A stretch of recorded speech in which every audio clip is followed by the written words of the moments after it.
My name is Sombat. I'm 80 years old, and I want to begin with something that took me most of my life to understand clearly enough to actually live differently because of it.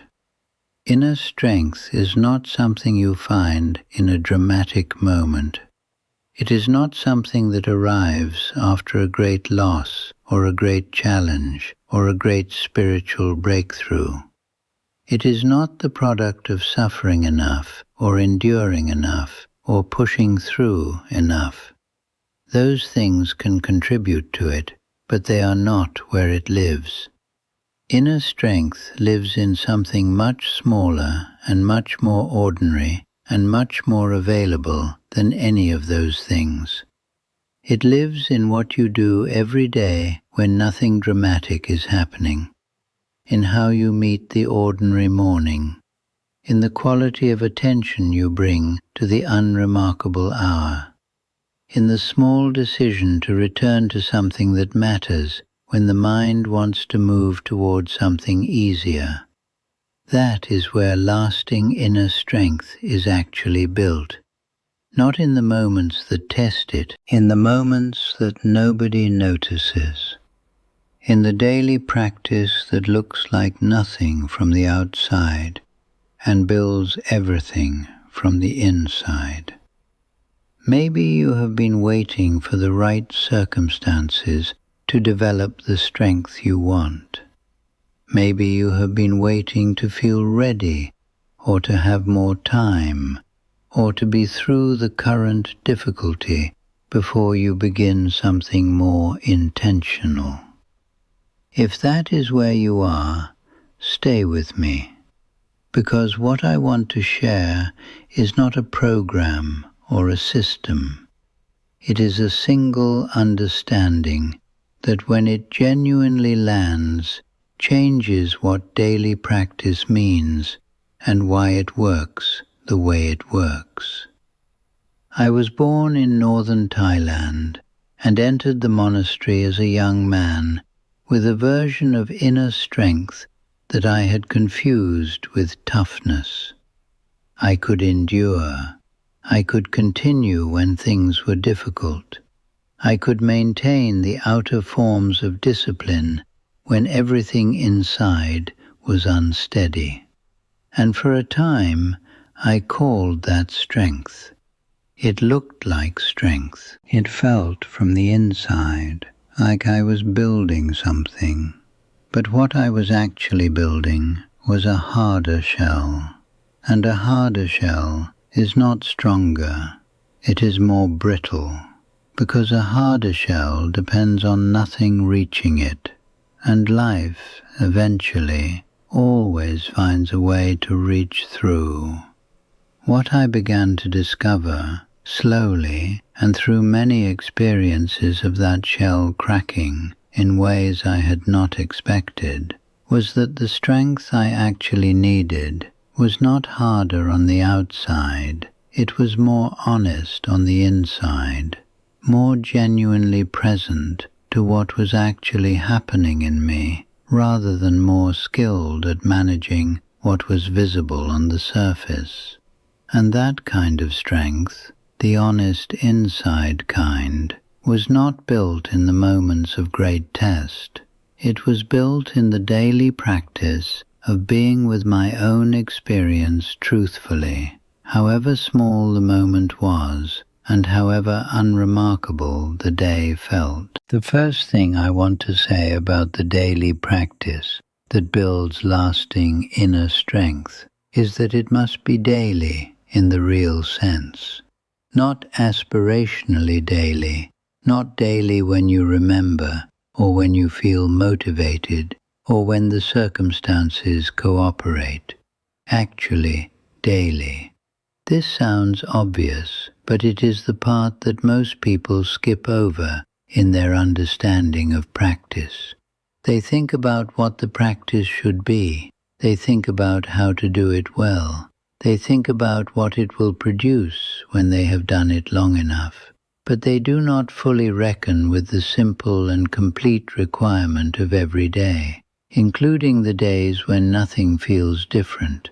including the days when practice feels dry and uninspiring and disconnected from any felt sense of progress, including the days when every part of you would rather do something easier. Those days are not exceptions to the practice. They are its most important instances, because the strength that daily practice builds comes not from the days when it is easy. It comes from the days when it is not easy, and you practice anyway. And here's what I didn't understand then. The power of daily practice is not primarily in what happens during the practice. It is in what the commitment to daily practice, actually honored, does to your relationship with yourself. When you practice every day, however imperfectly, you are repeatedly demonstrating to yourself that you keep the commitments you make to yourself, that what you say matters to you actually shapes what you do, that your intentions are not just intentions, but real forces in how your life unfolds. And that demonstration, repeated across hundreds and eventually thousands of days, builds a kind of inner credibility, a trust between the part of you that sets intentions and the part of you that carries them out. That trust is itself a form of inner strength, perhaps the most fundamental form. The second thing is that the practice must be genuinely yours, not copied from someone else's peak experience, not built to impress anyone, including yourself, not designed to look like serious practice from the outside. Genuinely yours, meaning it connects to something you actually value. It requires something that actually stretches you, and it produces something you can honestly observe changing in the quality of your inner life over time.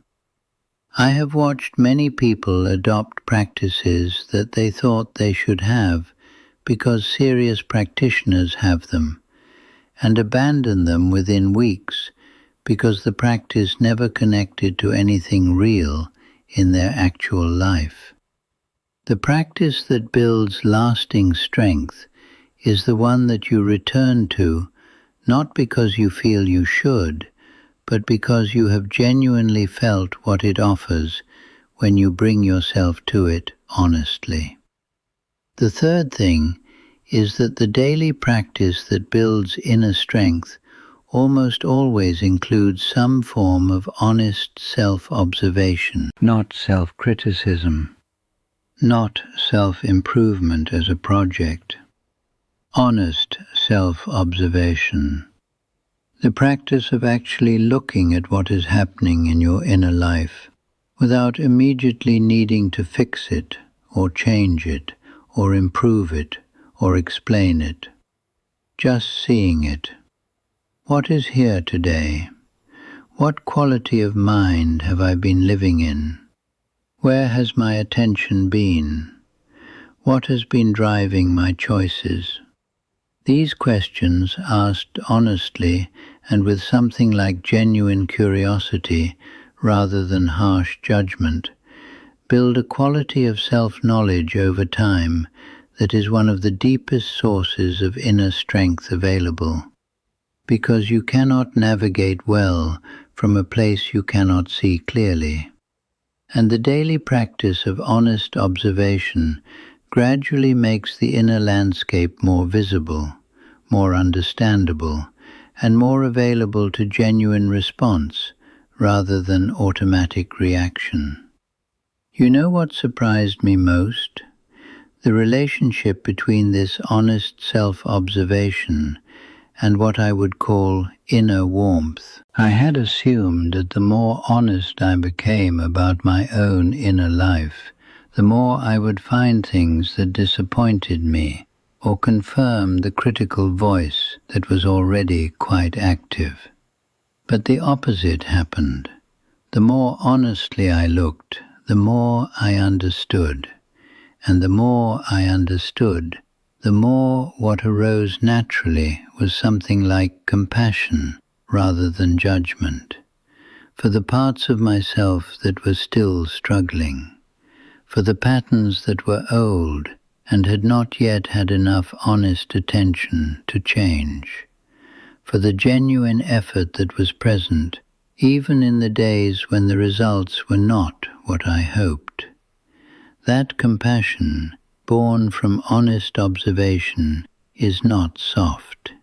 It is one of the strongest things I have ever developed. The fourth thing is that the practice must include physical dimension. This is something that purely intellectual or purely spiritual approaches to inner strength consistently miss. The body is not separate from the mind in the way that some approaches to practice imply. What happens in the body shapes what is possible in the mind. The nervous system that has been genuinely cared for, that has been given movement and rest and genuine physical attention, operates differently than one that has been neglected in the name of more important interior work. Daily physical practice, not necessarily elaborate or extreme, but genuine and consistent, is part of what builds the physiological foundation on which inner strength rests. Walking, breathing with genuine intention, moving in ways that bring attention into the body rather than letting it remain entirely in the abstraction of thought. These things are practice. They matter. The fifth thing is about what happens in the gap between formal practice and the rest of life. Because the daily practice that builds lasting inner strength is not only what you do in the dedicated time you have set aside, it is also what you do in the moments throughout the day that are not dedicated to anything in particular. Whether you bring some quality of presence to the conversation that did not need to be deep but was. Whether you pause before reacting to something that triggered the old pattern. Whether you return to the breath when you notice you have been entirely inside the anxious story for the last 20 minutes. Whether you choose, in the small moment when no one is watching and nothing is required, something more honest than something more comfortable. Those moments are the gaps, and the practice of bringing even a small quality of intentionality to those gaps is one of the most powerful ways the daily practice extends itself into a way of life. What most people don't realize is that lasting inner strength is not built through accumulation of impressive practices. It is built through the consistent, humble, honest, and unglamorous daily return to something that genuinely matters. Not every day feeling like progress. Not every practice session producing insight. Not every morning beginning with enthusiasm and clarity, but every day the return. And over time, across months and then years of that return, something forms that has a different quality than anything that was built through intensity alone. It has durability. It holds when the conditions stop cooperating.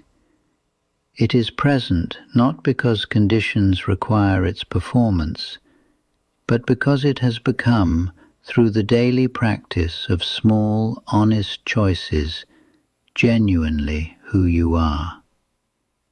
At 80 years old, The inner strength I have is not the product of my hardest days. It is the product of my most ordinary ones, of the tens of thousands of mornings when I did the simple thing I had committed to doing, not because it felt important in that moment, but because the commitment was real and the return was available. Those mornings built something, not each one individually, all of them together, like stones placed one at a time that eventually form something strong enough to stand on. If these words are reaching you today, I want to invite you to ask yourself one honest question. Not what daily practice should I start, but what is the one small thing I could genuinely commit to returning to every day that would connect me more honestly to something I actually value? One thing, small enough to actually do, honest enough to actually matter. And if you find it, and you return to it tomorrow, and the next day, and the day after that, on the days when it is easy, and on the days when nothing feels easy at all, you will be building something, quietly, ordinarily, without anyone watching, the most durable inner strength there is. Tell me in the comments what your daily practice is, or what you wish it could become. And if this message gave you something honest to return to, stay close to this space, because inner strength is not built here, in this one message. It is built in the practice you take from here into the ordinary days that follow.